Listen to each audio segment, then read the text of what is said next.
conocer algo sobre el Fondo Monetario Internacional, su significado, su evolución y su implicación en la vida de los pueblos de América Latina y particularmente en el Ecuador, conviene centrar la atención un momento en lo que está pasando en nuestro país. Atravesamos una situación muy compleja. Sin lugar a dudas, esta es una de las crisis mayores, quizás la más grave que ha tenido la República del Ecuador hasta el momento actual. Y es muy interesante y muy importante que entendamos que no se trata simplemente de reactivar la economía ecuatoriana y volver a la normalidad que vivíamos, porque volver a esa normalidad sería reproducir la anormalidad que causa todos estos problemas. No sería más de lo mismo, sería más de lo peor. No nos olvidemos, y eso que quede como punto de partida,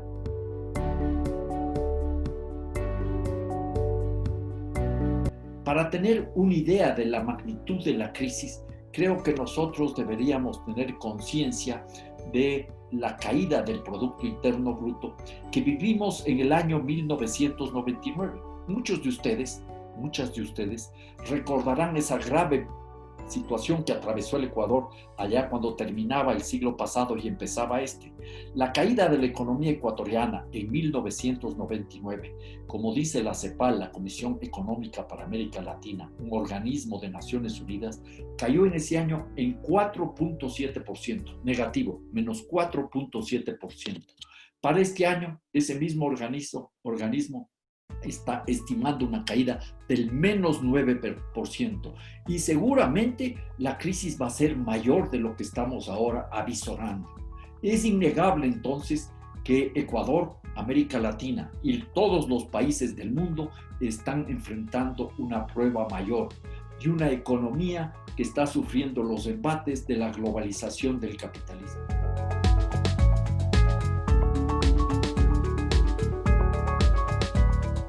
La economía ecuatoriana ya tiene desde hace mucho tiempo atrás una situación muy crítica y compleja. Es un problema estructural, profundo y de larga duración. Esto no es nuevo, que ya desde el año 2015 la economía ecuatoriana se encuentra asfixiada. Sobrevive únicamente con el respirador artificial de la deuda externa, contratando deuda, y veremos algunas cifras que es indispensable, sobre todo porque tenemos que arrastrar un problema que para muchos puede parecer es una gran ventaja. No, es un gran problema no tener política monetaria y cambiaria propia. La dolarización nos pasa la factura. Hay una enorme caída de las inversiones del Estado. Si en el año 2014 las inversiones del Estado bordeaban los 16.000 millones de dólares, en el año 2019 apenas bordeaban los 8.500 millones de dólares. La economía ecuatoriana tiene una mayor dependencia de la exportación de materias primas. Es una economía extractivista que vive exportando materias primas y cuando cae el precio de las materias primas, la economía colapsa. En el año 2019, más del 80% de lo que vendemos en el mercado internacional, las exportaciones, provienen de productos primarios. A la cabeza, el petróleo. El petróleo se cae, vimos, a valores incluso negativos hace un par de meses.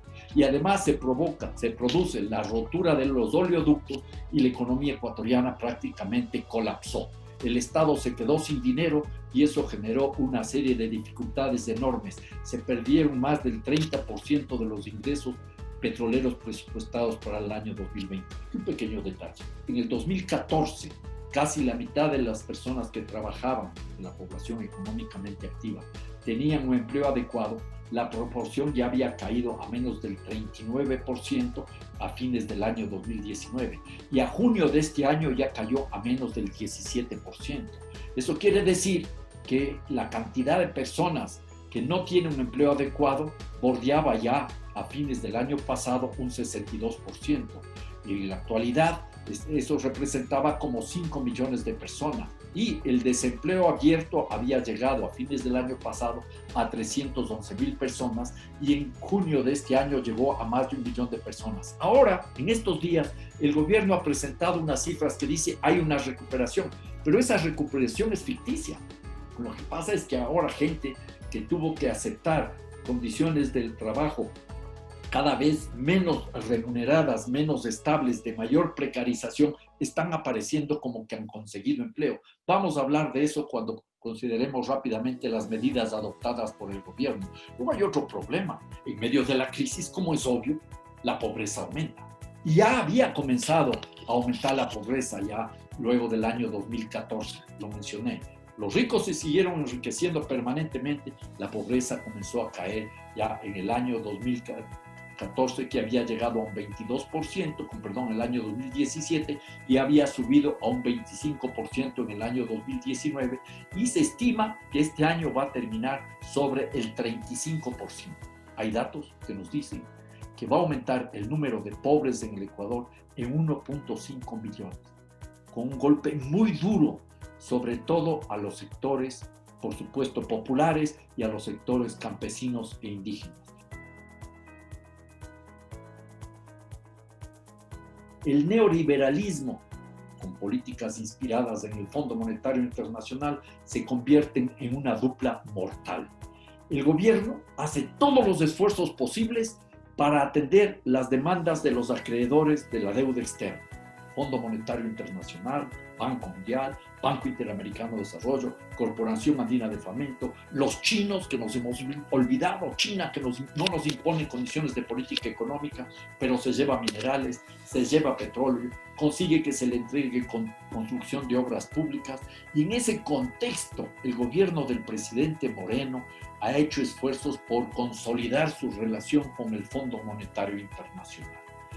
El gobierno de Correa ya había regresado al Fondo Monetario Internacional en el año 2014 para que el fondo le bendiga y le autorice la colocación de bonos en el mercado financiero internacional, y empezó una etapa de endeudamiento externo acelerado, irresponsable, alegre, que nos está pasando la factura.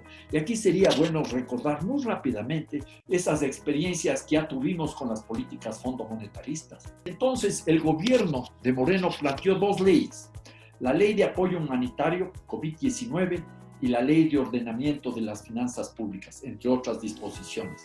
Pero veamos algunos de los puntos medulares en los que nosotros vamos a encontrar un gran vacío: la ausencia de la solidaridad. Inicialmente se dijo que los empresarios y que los trabajadores iban a contribuir con algo, pero los grandes grupos económicos, los grandes grupos empresariales se opusieron. Los trabajadores decían: sí, nosotros queremos poner algo, hagamos algunos ajustes, pero vamos a ser solidarios. Se acabó la solidaridad. ¿Y qué es lo que se consiguió? Un régimen especial de lo que se llama acuerdos privados, el cual reemplaza las disposiciones legales previamente vigentes desde hace muchos años atrás en las negociaciones entre empresas y trabajadores y trabajadoras. Aquí lo medular es la flexibilización. En concreto, el Estado dejó de garantizar derechos, ingresos y estabilidad laboral bajo el supuesto argumento de salvar empleos. Y ahora aparece como que se están generando nuevos empleos, ya estábamos hablando algo de eso antes, pero en base a condiciones de precarización del trabajo. Son condiciones en las cuales se ha afectado a los trabajadores en sus derechos. Y no solo en el sector privado, en el sector público se redujo 2 horas de trabajo a los servidores públicos, con la reducción de sus remuneraciones, de sus ingresos, en un 16%. Incluso para los maestros y las maestras hay una reducción del tiempo de trabajo y de sus ingresos en un 8%. En este escenario, nosotros tenemos que tener en cuenta que esa reducción del trabajo, esa reducción de los ingresos, afecta al resto de la población, porque no hay dinero para comprar, se desactiva la economía y se pagan menos impuestos y se caen los aportes a la seguridad social. Aprovechándose de la pandemia, cuando la gente estaba confinada en sus casas, el gobierno eliminó los subsidios a los combustibles. Ahora nos sentimos mucho porque no ha subido mucho el precio del petróleo. ¿Qué es lo que ha hecho el gobierno? Ata el precio de la gasolina y del diésel al precio del petróleo.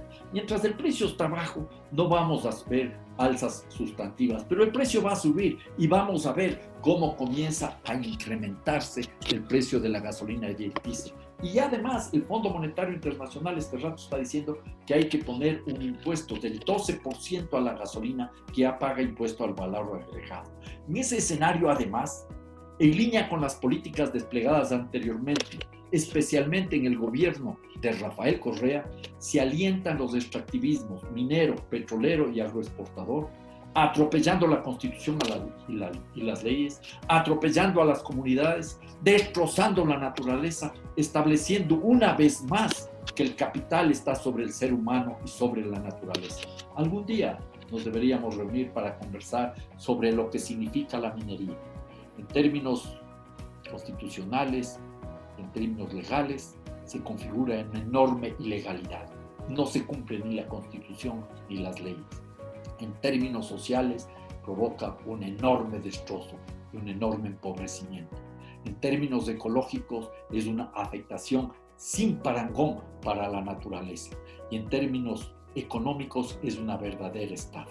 Y esto se complementa con las presiones también del Fondo Monetario Internacional para dar paso a las privatizaciones. Les llaman monetizaciones, les llaman alianzas públicos-privadas, les llaman delegación a privados de la administración de activos públicos y además se están cerrando algunas empresas, como la de servicio de correo. ¿Quién va a atender el correo para los sectores populares? Si sabemos muy bien que los servicios de correo existentes privados son muy costosos.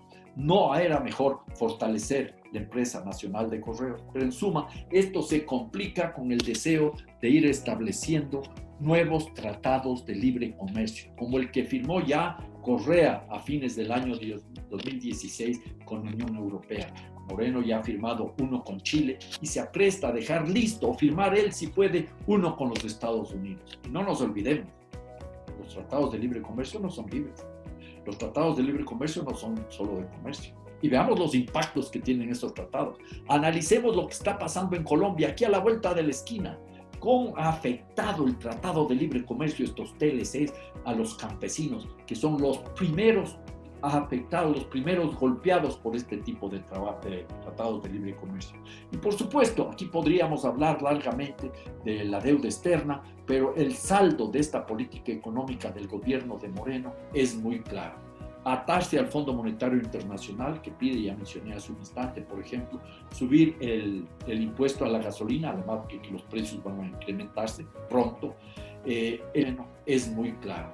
Atarse al Fondo Monetario Internacional, que pide, ya mencioné hace un instante, por ejemplo, subir el impuesto a la gasolina, además que los precios van a incrementarse pronto, eliminar la devolución de impuestos a los viejitos y a las viejitas, a las personas de la tercera edad, eliminar la devolución del IVA, eliminar la devolución del IVA también a las universidades, otro golpe a la educación, incrementar el IVA, y todo esto con un solo afán: atender el servicio de la deuda externa. Con un solo afán: hacer que el mercado sea el que prime sobre los seres humanos.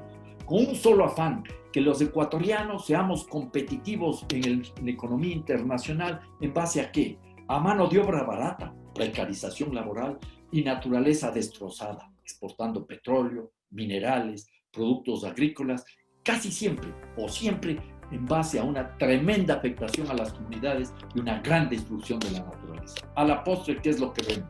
Que Moreno ha demostrado tener más preocupación por atender la deuda externa y congraciarse con el Fondo Monetario Internacional que atender las demandas del pueblo ecuatoriano. En pocas palabras, para este gobierno, la deuda ha estado primero, antes que la vida y el país, que están en un segundo o tercer lugar. Frente a eso, no podemos simplemente buscar soluciones de corto plazo coyunturales. Tenemos que comenzar a pensar en respuestas estructurales. Y yo diría que un gran horizonte es el que nos invita o nos ofrece el buen vivir, el summa causal, la vida en armonía de los seres humanos consigo mismos, de los seres humanos en comunidad, de comunidades entre sí y de individuos y comunidades viviendo en armonía con la naturaleza. Eso plantea entonces otro tipo de política económica, una política económica donde el ser humano esté sobre el capital, pero el ser humano viviendo en armonía con la madre tierra. Trabajar eso es una tarea del próximo gobierno, pero sobre todo de las comunidades. No podemos esperar a que las soluciones vengan desde arriba. Hay que comenzar a cambiar el mundo desde abajo, desde los barrios y desde las comunidades, desde las ciudades y desde el campo. Tenemos una gran tarea entre manos, juntos podemos enfrentarla.